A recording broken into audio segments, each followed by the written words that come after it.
Hello, and welcome to the History of Rome. Episode 107, The Year of the Six Emperors. As I've mentioned a few times now, the death of Alexander Severus marked the end not just of the Severan dynasty, but also a whole epoch of Roman history. The political, economic, and social bonds of the empire had been degrading for some time, and when Alexander died, they seemed to snap completely. For the next 50 years, the loyalty of the armies would turn on a dime. Powerful imperial usurpers would pop up with alarming frequency. Barbarian hordes would maraud across the provinces, and the civilian population would be trapped in the middle. Those not ravaged by war would be ravaged by the disease, the famine, and the economic depression that would accompany the crisis years of 235 to 284 AD. During this period, everything that had represented the power, the prestige, the very legitimacy of the Roman Empire was called into question. No precedents were too ancient to violate, no assumptions were too deep to challenge, and no nightmares were too scary to come true. To put it bluntly, Rome probably should have fallen while the assassination of Alexander Severus marked the end of the Roman Empire. That the weight of internal division, external invasion, and economic catastrophe was simply too much to bear. There would have been no shame in it. The empire had dominated the Mediterranean world for the last 400 years at least. Was this not a fair time to finally slip away? But that's not what happened. Instead of marking the end, the crisis of the 3rd century simply marked a change, like the Second Punic War or the collapse of the Republic before it. Just as with those periods, the Rome that came out of the crisis was different than the Rome that had gone in, but it was still Rome. And just as with those earlier upheavals, it was hard for Romans at the time to recognize what a whirlwind they had entered. When you heard that Saguntum was under siege, or that an alliance had been formed between Crassus, Pompey, and Caesar, you didn't immediately think, well, it looks like we're entering a tumultuous period of political, economic, and social reformation. No, you probably thought, well, that's kind of an interesting development, and went about your day. This too was true of the Romans in 235, when they heard that Maximinus Thrax had overthrown Alexander. It was an interesting development, and probably not a good one, but things will probably go on like normal, right? Wrong. Setting the precedent for the next 50 years of military turmoil, the very first thing Maximinus did after becoming emperor was double the pay of his soldiers. It was an expedient designed to ensure their loyalty, but it was a decision that would come back to haunt Maximinus, as he was forced to send out a network of agents across the empire to drum up the necessary revenue so he could afford the raise. And if there's one thing that will get you hated very quickly, it's sending violent tax collectors into people's homes to strip out anything that looks shiny. The second thing he did was immediately relaunch the campaign against the Germans that Alexander had been so reluctant to get going. It goes without saying, then, that the very first people negatively impacted by the elevation of Maximinus were the Germans. In the spring of 235, the provinces had not yet been taxed to death, and the Senate had not yet had their ranks thinned by Maximinius's dangerous paranoia, so the fact that Rome had a new emperor was, for most people, not yet a life-altering event. But the Germans, well, they had gone to bed for the winter, believing that they were about to be paid a great deal of money so that the boy Emperor Alexander would not have to fight them. And when they woke up in the spring, they found out that a giant Thracian general had taken control of the legions, and rather than offering them immense wealth, he was offering them only grim death. That had to have been a bit jarring.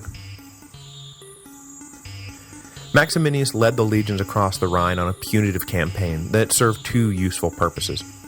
First, it would remind the Germans that there were still consequences for raiding Roman territory. And second, it would provide the plundering opportunity his men had been clamoring for. Maximinus knew that the Senate wasn't going to be happy about his coup, and that was alright with him, as long as the armies of Rome were with him. Giving the men a chance to work out some of their aggressive energy in the pursuit of treasure would bind them even closer to Maximinus than they had been before. But though the rank and file were with him to a man, Maximinius still had to worry about his officer corps, many of whom were either Alexander loyalists or aristocratic malcontents. And Maximinius was right about one thing. The Senate really didn't approve of the ascension that they had just been forced to approve. Powerless to deny Maximinius the prize he had seized, they dutifully ratified his election. But I think it's fair to say that no one in the Senate, even the enemies of the Severans, wanted to see this hulking brute of a peasant emperor lording over their noble empire. So over the course of the campaign in Germany, Maximinius had to thwart at least 2 murderous conspiracies, one of which was organized by elements in the Senate itself. Naturally enough, these attempts made Maximinius a bit paranoid, and, coupled with his long-simmering hatred for the upper classes, he found himself quickly on the road to Purge City. From his camps in Germany, he started marking down suspect senators, equites, and military officers who he felt rather too Severan not to attempt some kind of revenge for his murder of Alexander, or too senatorial not to attempt to put the barbarian emperor back in his place. And one by one, they were fired, exiled, or killed. Whatever their ultimate fate, in all cases, they were reduced to poverty, and their wealth transferred into the open purses of his soldiers. Interestingly, one of the provincial governors who Maximinius passed over, as being neither too Severan nor too senatorial, was the old proconsul of Africa, Marcus Antonius Gordianus Sempronianus. Interesting because, in a few short years, the man we call Gordian I would find himself leading the rebellion that would eventually topple Maximinius' regime. But the drawing up of prescription lists was only a hobby for Maximinius, and it was always done after he was done doing what he did best, leading soldiers in battle. He spent all of 235 in the field against the Germans, and eventually won a hotly contested battle in the mire of a swamp that brought the German resistance to its knees. It was enough of a victory that Maximinius donned the lofty title Germanicus Maximus, and to help celebrate his triumph, he gave his young son the title Caesar and named him heir to the empire. With campaign season coming to an end, Maximinius headed back to what had become his adopted home province of Pannonia and set up winter quarters. In his 3 years as emperor, Maximinius never would set foot in Rome, preferring instead to rule from the frontiers, and unlike Macrinus, who technically holds the distinction of being the first emperor never to appear in Rome, Maximinius did not snub the capital because he was unavoidably detained, but rather because he openly disdained the capital and everything it stood for. The next few years pass with some obscurity in the historical record. We focused on defending the empire's northern border, while directing an extensive network of tax agents to canvass the provinces and squeeze as much from the citizens of the empire as they possibly could, by hook, crook, or extortion. Maximinius took the money they scrounged up and delivered it to his grateful troops, who were glad to see that they once again had an emperor who had his priorities straight, enriched the soldiers, and scorned all other men. In Rome itself, and really in all the major urban centers of power, the leading men of the empire were watched like hawks for any sign of seditious activity. If that sign appeared, well, that was when people disappeared. Needless to say, Maximinius Thrax was not the most popular emperor of all time. The general population hated him for his oppressive tax policies, and the elites hated him for constantly picking off their friends and colleagues. All that this growing powder keg needed was a spark, and the whole thing would blow up in Maximinius' face. In March of 238, the powder keg was finally lit in the province of Africa. The local population, rich landowners, middle-class businessmen, and poor laborers alike, had all finally had enough of Maximinius' extortion. When they weren't being bullied and threatened by imperial tax collectors, they were forced to endure the summary judgments of a court system that had been thoroughly corrupted. Basically, the naked theft perpetrated by imperial agents was being declared legal and proper by judges paid to always decide in favor of the regime. After a particularly galling judgment was issued, a few victimized landowners decided to pursue their grievances by other means. They returned to their estates, armed their workers, and came marching back to the city, where they located and killed the official who had ruled against them. The uprising was cheered by everyone not in imperial employ, and pretty soon, the whole province was in revolt. Meanwhile, sitting in the provincial capital of Carthage, probably enjoying a nice cup of tea and wondering what book he was going to read next, was Gordian I, the 79-year-old proconsul of Africa.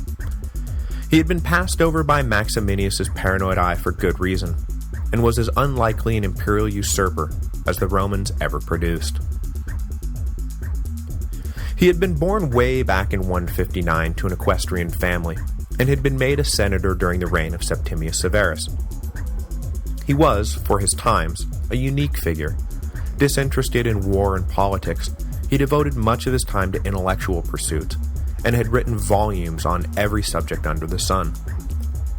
His lone public achievement of note came when he served as aedile, and he earned the love of the people for throwing a particularly awesome series of games. Though he had, over the course of his career, commanded a legion now and then, and had even served as governor of Britannia, Gordian was a bookworm and a scholar, not a soldier or a politician. Which is why when the people of Africa showed up at his doorstep demanding that he become emperor and lead them all to victory against the hated Maximinius, he was likely wondering when he was going to wake up from this strange dream. But it was no dream, and despite his protests that, among other things, he was way too old to be leading a rebellion, the people persisted and began to make menacing noises that he better lead their rebellion or else. So Gordian accepted, on the condition that they also elevate his son, who for convenience we'll call Gordian the Younger, to be his co-emperor.